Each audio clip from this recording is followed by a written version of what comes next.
Hello and welcome back to Copic in the Craft Room. It is Michelle Houghton here and we are going to do some coloring today. I have this beautiful stamp from Tailored Expressions of this little cup of flowers. It's a teacup bouquet. And then I looked up on my phone, of course. This time I used Pinterest, but you could find stuff anywhere, some flower images, because I wanted to make sure I got something similar to a realistic pansy, and I found this beautiful image. So I am going to do some coloring on these guys that look similar to that. I'm going to keep the teacup really, really simple, and I think, I'm not totally sure yet if I'm going to keep this all together or if I'm going to cut this out and use that little piece. You know me in cards. So I'm going to zoom in and speed up and we'll get going. So I'm going to start with a Y00.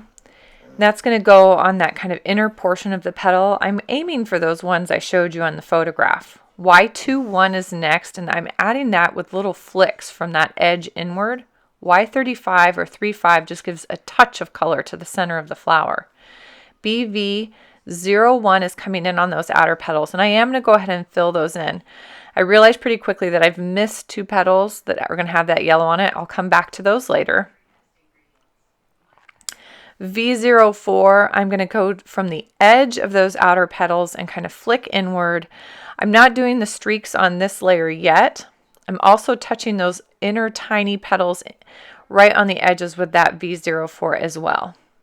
I'm going back with my BV01 and blending those two together. So small circles, a little bit of flicking, softening the edge between the two colors. And those do work very well together. V06 is going way out on the edges of those outer petals with a few long flick strokes. So these, think thin. I've got to get that marker up on the vertical so that I can do those little streaks and vein work. Y00 and Y21 are going to fill in those last two petals that I missed. G43 is going to be the base of my leaves. You're seeing a few mistakes today. I've actually filled in a petal of a smaller flower. So I'm trying to mentally remind myself not to hit it when I come back around again with my darker color. But of course, the first place I go in color is the petal of the flower. So I'm going to have a mistake to correct. But the G46 is coming back. I'm hitting the veins and kind of working a little bit from the base and center of the leaf outward. I did touch that petal with a little colorless blender, and I come back a second time with that. G43 is going in to soften some of that green to blend those together. Now I decide that back top flower needs that BV01 and V04. It's probably a pansy facing away from us. The smaller flowers are going to be treated with Y00. I hit the whole flower, the center, the petals, the buds, and then Y21 from the center of the petals outward. And Y35 hits the center and just some small flicks out on each petal. And I realized I did not get that petal enough of the green away. This is not going to be a perfect fix, but I'm using my colorless blender on top of a paper towel to try to really pull that color through. It's a little better. I come back with those darker yellows, and it's not too bad. Clean up the edge with a V06.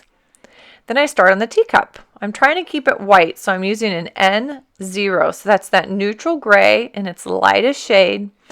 And then adding some shadows underneath the flowers, adding the shadow of the teacup in the bottom of the saucer too. N1 is going to add some shading, deepening those shadows, making them nice and crisp where those flowers are coming down onto the teacup, or the shadow, cast shadow is coming down. Defining that cast shadow from the teacup on the saucer a little bit better, smoothing it out with N0. And then I'm trying something new here. This is a Curarino Wink Gold pen. It's a paint pen, and I'm just freehanding a stripe on my teacup.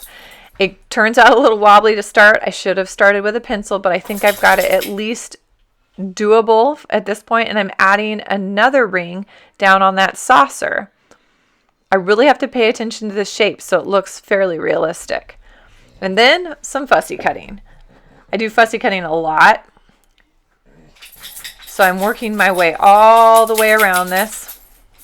And sorry, I'm a little bit out of camera range there.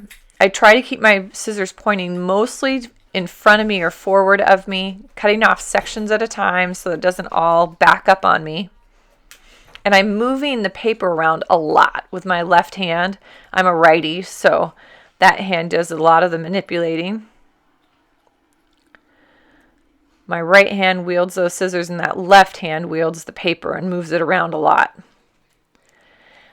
I've got my papers and voila, they're going to trim down. So I've got my card base and a couple different papers.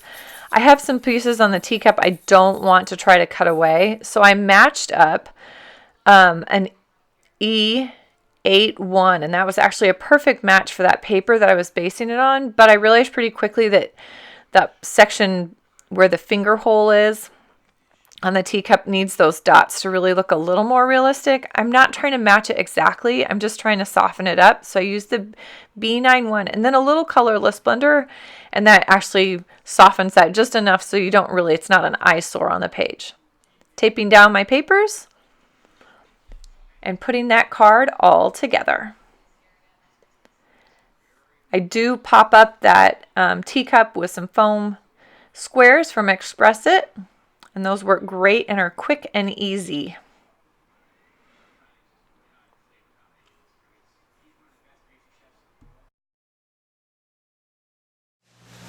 One simple Copic card, all finished and ready to go. Again, this is a Tailored Expression stamp, colored up with a variety of Copics. I didn't do a whole lot of blending this time, and I probably talked a little bit about that as I was working.